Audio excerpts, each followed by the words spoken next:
आपका यूनिक प्रज्ञान यूट्यूब परिवार में मैं प्रज्ञान सर हार्दिक स्वागत करता हूं, वंदन करता हूं, अभिनंदन करता हूं। प्यारे साथियों, पाठचर्या होने वाली है काफी महत्वपूर्ण, क्योंकि आज की इस पाठचर्या में हम लोग अध्ययन करने वाले हैं आधुनिक काल के अंतर्गत रहस्यवाद से संबंधित महत्वपूर्ण वस्तुनिष्ठ अध्ययन। तो आज की इस पाठचर्या को प्रारंभ करें इससे पूर्व अगर वीडियो को पहली बार देख रहे हैं अथवा चैनल पर नए हैं तो कृपया चैनल को सब्सक्राइब, वीडियो को लाइक और शेयर करना बिल्कुल ना भूलें। तो बढ़ते हैं आज की पाठचर्या में वहीं से आगे जहां पर कल की पाठचर्या में लिया था विराम। तो कल हम लोगों ने छायावाद के संदर्भ में अध्ययन संपूर्ण कर लिया था। अब हम आज इस पाठचर्या में रहस्यवाद के संदर्भ में पढ़ेंगे। नाथों और सिद्धों से प्रारंभ हुई रहस्यवाद की जो परंपरा है वह भक्ति काल के बाद आधुनिक काल में छायावाद के अंतर्गत पुनः देखी जा सकती है। लेकिन नामवर सिंह कहते हैं कि रहस्य भावना प्राचीन है, रहस्यवाद को छायावाद की एक प्रवृत्ति माना जाता है।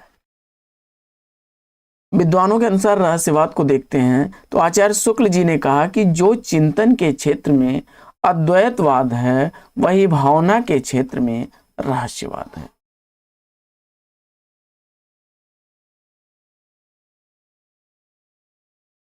जयशंकर प्रसाद के अनुसार अपरोक्ष सहानुभूति, समरसता तथा प्राकृतिक सौंदर्य द्वारा अहम का इदम में पर्यवसान का सुंदर प्रयत्न रहस्यवाद है। हजारी प्रसाद द्विवेदी जी लिखते हैं कि सीमाहीन अर्थात परम प्रेम में भगवान के साथ निरंतर प्रेम के लिए रहस्यवादी कविता का केंद्र बिंदु है।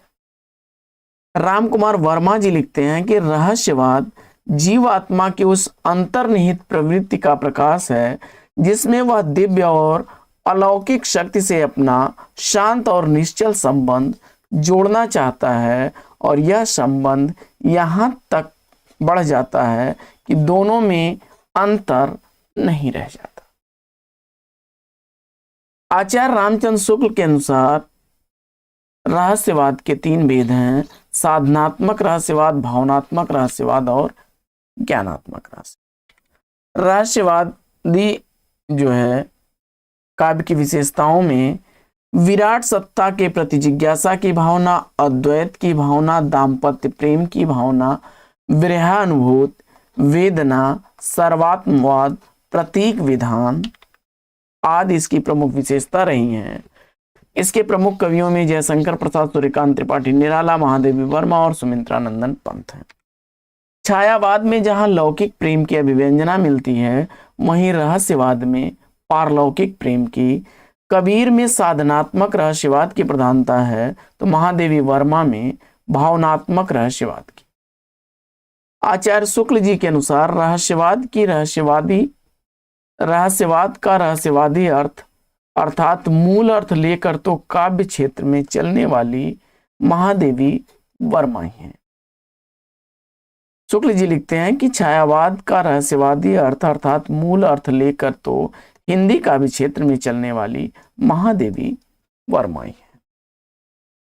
ईला चंद्र जोशी ने छायावाद का विनाश क्यों हुआ शीर्षक से एक लेख विशाल भारत पत्रिका में लिखा था, और डॉक्टर देवराज ने छायावाद का पतन शीर्षक से एक पुस्तक लिखी है।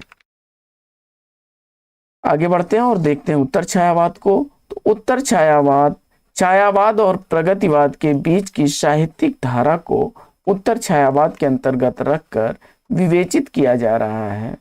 इसमें विद्यार्थियों की समझ के साथ परीक्षा उपयोगी दृष्टि पर भी विशेष ध्यान देना संभव हो सकेगा। तो आइए देखते हैं उत्तर छायावाद को।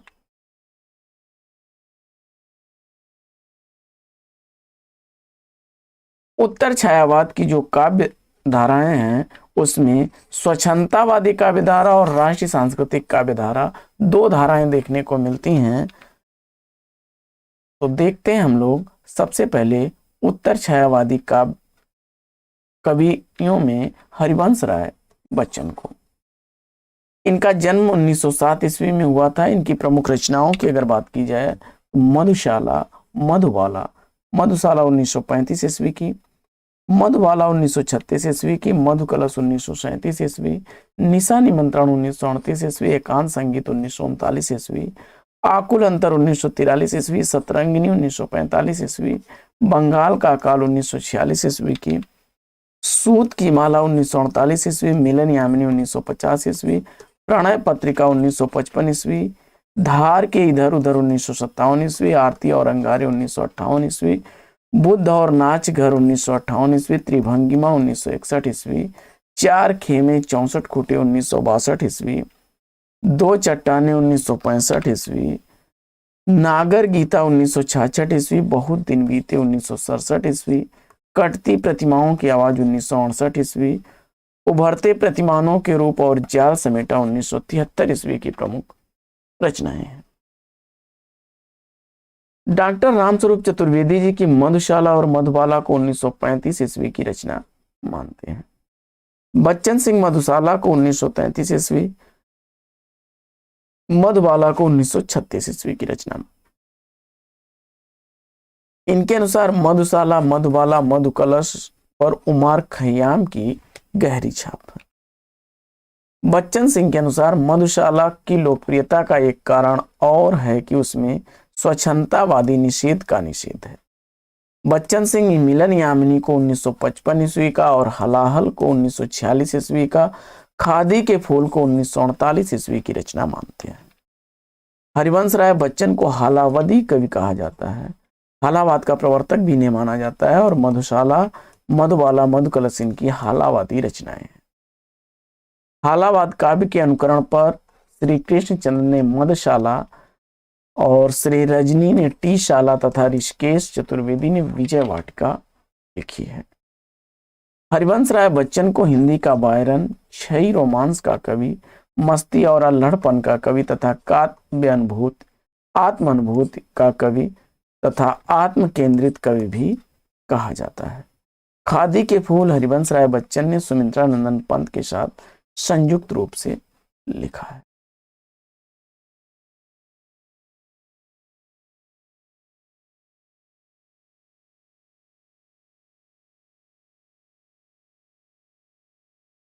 भगवती चरण वर्मा जी को देख लेते हैं। इनका जन्म 1903 ईस्वी में उन्नाव उत्तर प्रदेश में हुआ था।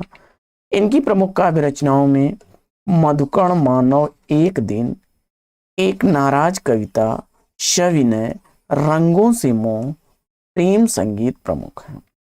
भगवती चरण वर्मा की काव्य रचनाओं में मधुकर्ण, मानव, एक दिन, एक नाराज कविता, सविनय, रंगों से मोह, प्रेम संगीत प्रमुख हैं।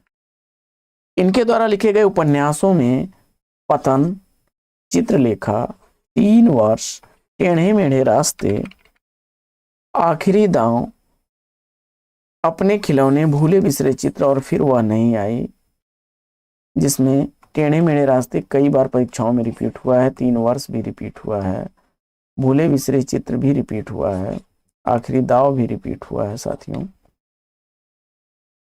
इसके अलावा सामर्थ और सीमा, थके पांव, रेखा, सीधी सच्ची बातें, सबई नचावत राम गोसाई, प्रश्न और मरीचिका, युवराज चुंडा, धुप्पल, चाणक्य प्रमुख हैं।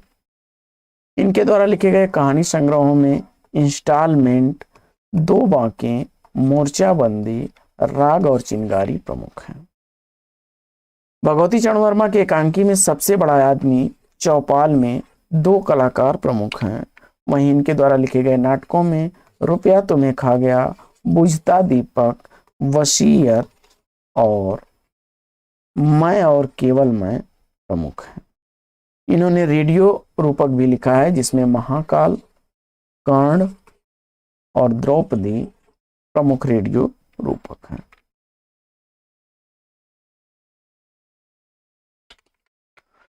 भगवती चरण वर्मा ने वासवदत्ता का जो है सिनेरियो लिखा, जिसे हिंदी का पहला चित्रलेख कहते हैं।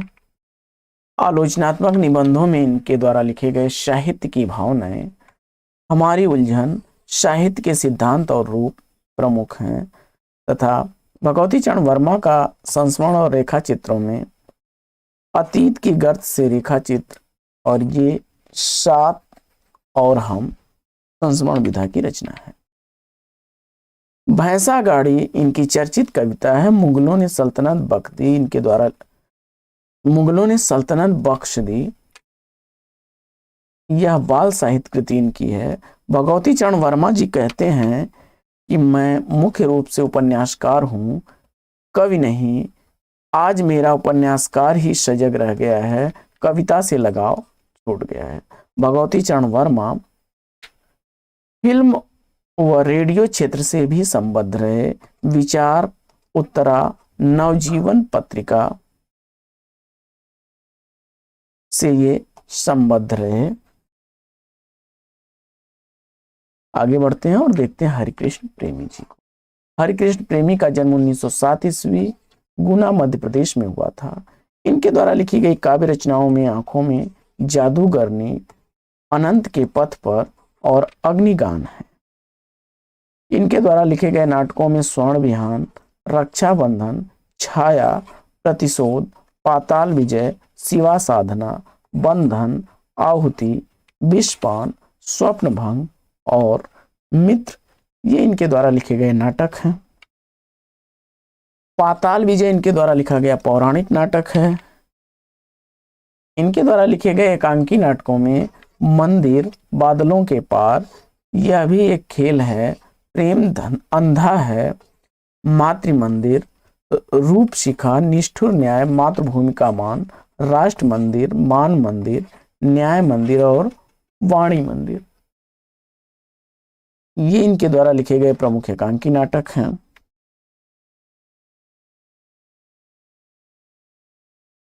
तो साथियों, अब इसके बाद नरेंद्र शर्मा पर चर्चा करेंगे हम लोग अगले वीडियो में।